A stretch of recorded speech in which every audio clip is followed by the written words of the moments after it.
Rose Whitmore stood behind the counter of her small flower shop in St. Ives, Cornwall, arranging a bunch of wildflowers. The salty breeze from the nearby sea drifted in through the open door, mixing with the scent of freshly cut blooms. Despite the beauty around her, Rose's heart was heavy. It had been months since she last visited her mother, Edna, now living in a nursing home in Penzance. The distance between them was more than just miles. It was the pain of years left unspoken. Her daughter Daisy, just 7 years old, held a small, carefully wrapped bouquet. She had been planning to give it to her grandmother for Mother's Day, a day Rose was uncertain if Edna would even remember. Dementia had stolen much from Edna, including her memories of Rose. As Rose closed the shop for the day, Daisy tugged at her sleeve. "Mom, I want to see Nanny. I want her to have these flowers," she said with a hopeful smile. Rose hesitated. The last time she had seen Edna, the old woman had looked right through her, as if she was a stranger. But Daisy's innocence and hope stirred something in Rose. Perhaps it was time to face the past, no matter how painful. They drove along the winding coastal roads to Penzance. Daisy chattered about the wildflowers she had picked: poppies, daisies, and bluebells. Flowers her mother had told her Nanny loved when she was young. At the nursing home, the air felt different. Quiet and still. When Edna saw them, her eyes flickered briefly, then grew distant. She did not speak. Daisy, undeterred, stepped forward and handed the flowers to her grandmother. "I made these for you, Nanny. Mum says you liked poppies," she whispered. For a moment, something softened in Edna's gaze. A faint flicker of recognition. But then the moment slipped away. Rose fought back tears.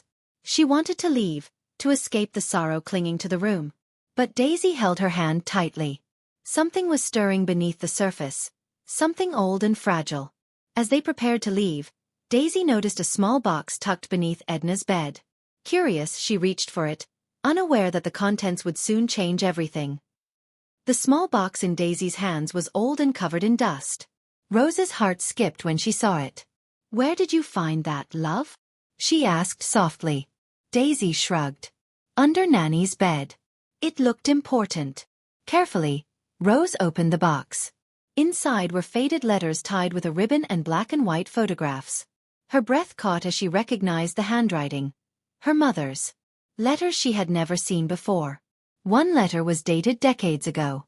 It spoke of love and loss, of secrets kept hidden to protect the family name. Rose's fingers trembled as she read aloud, hoping Daisy wouldn't understand the weight of the words. "If only I could turn back time," Rose whispered. "But some wounds run too deep to heal with words alone." Daisy looked up, her young face serious. "Mum, who hurt Nanny?" Rose swallowed.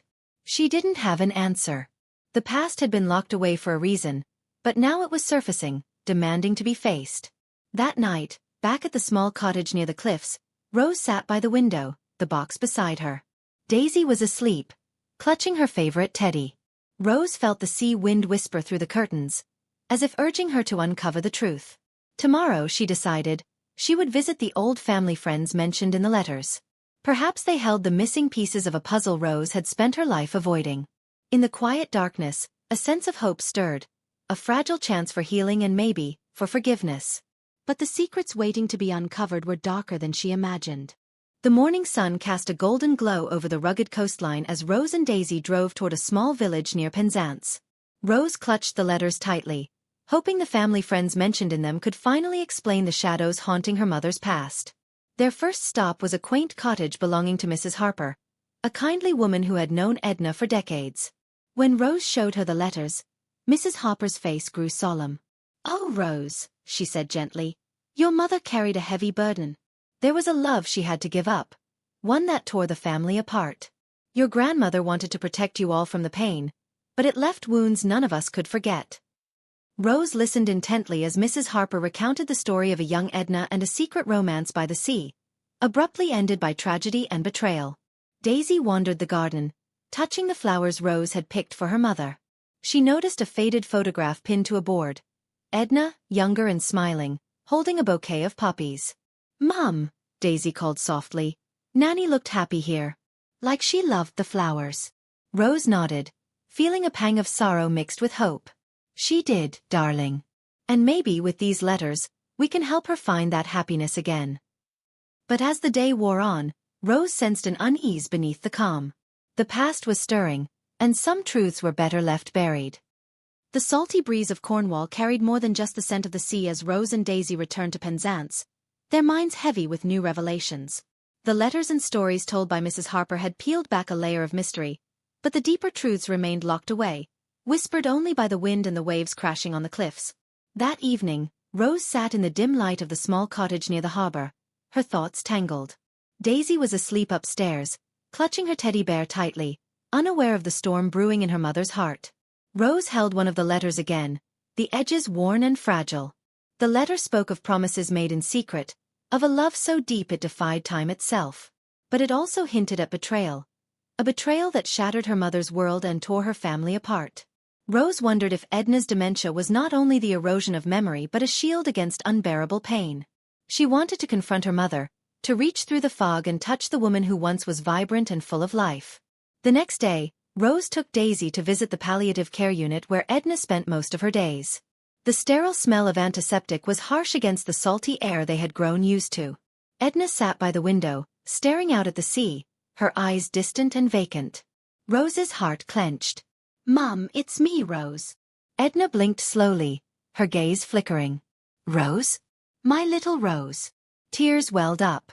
The moment was fragile, a fleeting bridge between the past and present. Daisy stepped forward with a small bouquet of poppies. "Nanny, I brought you flowers. Mum said you used to love them." Edna reached out, her fingers trembling as they touched the petals. For a brief moment, clarity returned. A soft smile crept across her face and she whispered, "Thank you, my dear." But then her eyes clouded again, the shadows creeping back. Rose stayed by her side long after Daisy had fallen asleep, holding her mother's hand, silently hoping that love could mend the fractures left by time. Yet, in the quiet, a faint whisper of a name echoed, one Rose had never heard before, a name that might unlock the final pieces of the puzzle. The next morning, Rose woke with a restless heart. The whispered name from the previous night echoed in her mind like a haunting melody she could not place. She resolved to uncover this final secret, convinced it held the key to healing the fractured bonds of her family. Rose returned to the palliative unit with a quiet determination. Edna was seated by the window as before, her gaze distant. Rose gently took her mother's hand. "Mum," she whispered, "yesterday you said a name. Can you tell me more about it?" Edna's eyes flickered briefly with recognition, a shadow crossing her face. Then, as if fighting an invisible force, she spoke in a fragile voice. "Thomas. Thomas was my love. But the world was cruel." The name struck Rose like a sudden gale. Who was Thomas? Why had he been erased from family stories and letters? That afternoon, Rose visited the town's archives in Penzance. She searched through old newspapers, birth records, and letters, piecing together a story that time had tried to bury. She discovered that Thomas was a young fisherman, beloved by Edna in her youth. Their love was genuine but forbidden. Edna's family disapproved, fearing scandal and ruin. A bitter feud ensued, and Thomas vanished from her life, swallowed by the sea, or so everyone believed. Rose's hands trembled as she found a faded photograph. Edna, radiant and young, holding hands with a man she now knew was Thomas. In the corner was a note, "Forever my heart." Returning to the cottage, Rose showed the picture to Daisy. "This is your great-grandfather," she said softly. Daisy's eyes widened. "He looks kind, Mum." Rose nodded, fighting tears. "He was. And maybe one day, we'll find out what really happened to him." As night fell over Cornwall, the waves whispered secrets beneath the moonlight, and Rose felt a fragile hope stirring within her. The past was still tangled and painful, but perhaps with courage and love, it could finally be set free. The following days in Cornwall were filled with restless searching and uneasy anticipation. Rose felt the weight of history pressing upon her shoulders, and the need to uncover the truth became an urgent calling she could no longer ignore. One afternoon, as the wind howled against the cliffs near St. Ives, Rose received an unexpected visitor, an elderly man named Arthur, who claimed to have known Thomas. His eyes held stories and secrets, and his presence stirred something deep within Rose. Arthur spoke slowly, his voice laced with regret.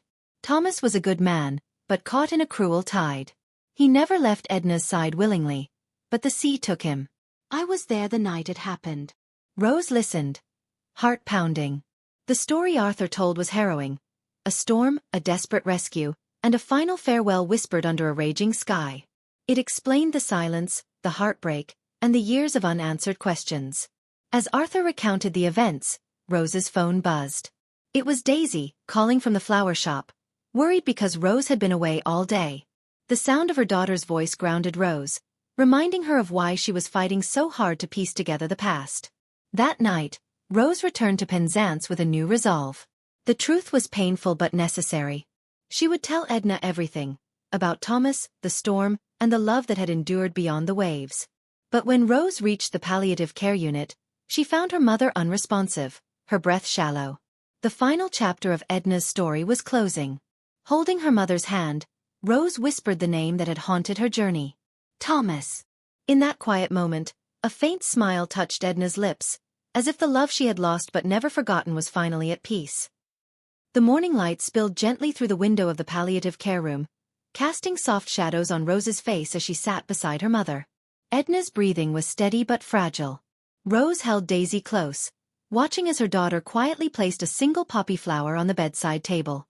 The day felt heavy, the air thick with unspoken words and memories too painful to voice. Rose glanced at the faded photograph of Edna and Thomas resting nearby. The past and present seemed to merge in that small room, bound by love and loss. As afternoon shadows lengthened, Edna stirred and opened her eyes, meeting Rose's gaze with a faint, tired smile. "Thank you," she whispered, her voice barely audible, "for bringing me back. Even if just for a moment." Rose reached for her mother's hand. "We never forgot, Mum. And neither did Daisy." Daisy smiled shyly, clutching the wildflower she had gathered for this special day. Just then, Edna's eyes glistened with tears. She squeezed Rose's hand and whispered another secret, a gift meant only for them. "Your father. He loved you both more than words can say. And I kept something safe for you, hidden away." Rose's heart quickened. She leaned closer, eager for the revelation. Edna struggled but managed to reach into her bedside drawer. With trembling hands, she pulled out a small worn box. Inside lay a delicate locket, tarnished by time but precious beyond measure. "This belonged to your father," Edna said softly. "A piece of our story, waiting for you to find." Rose felt a wave of emotion crash over her. The locket was more than a keepsake. It was a final gift, a bridge between past wounds and future hope. As the sun dipped below the Cornwall horizon, Rose, Daisy, and Edna shared a quiet moment of healing, bound together by love that no time could erase. The early morning mist hovered over the Cornish coastline as Rose sat quietly by the window, the locket resting gently in her palm. Daisy was asleep in the next room, her breathing soft and peaceful. The house, once heavy with silence, now felt like a place where memories and new hopes intertwined. With Edna's passing during the night, a profound stillness settled over the family. Rose felt both the ache of loss and the stirring of something unexpected. A chance to rebuild what had been broken. The locket became a symbol of the journey they had shared, a reminder that love, even when tested by time and sorrow, could heal wounds thought permanent. Determined to honor her mother's memory and the love that had survived decades of silence, Rose planned a small memorial at the beach where Thomas had disappeared. She invited the few friends who had stood by their family through the years and, most importantly, Daisy. On the day of the memorial, wildflowers were scattered across the sand, their colors bright against the gray sea. Rose held the locket tightly, feeling her mother's spirit close, and watched as Daisy placed a handful of poppies into the waves. It was a farewell, but also a promise that the family's story was not over. The past would always be part of them, but so would hope. As the sun rose higher over Cornwall, Rose whispered to Daisy, "This is our new beginning." And with that, they stepped forward together, into a future where love was the strongest gift of all. Weeks passed since the memorial at the beach, yet Rose felt a gentle peace she had not known for years. The small flower shop in St. Ives flourished with new life, filled with the scent of blossoms and the warmth of friendships rekindled. Daisy grew brighter each day, her laughter echoing through the rooms that once held silence.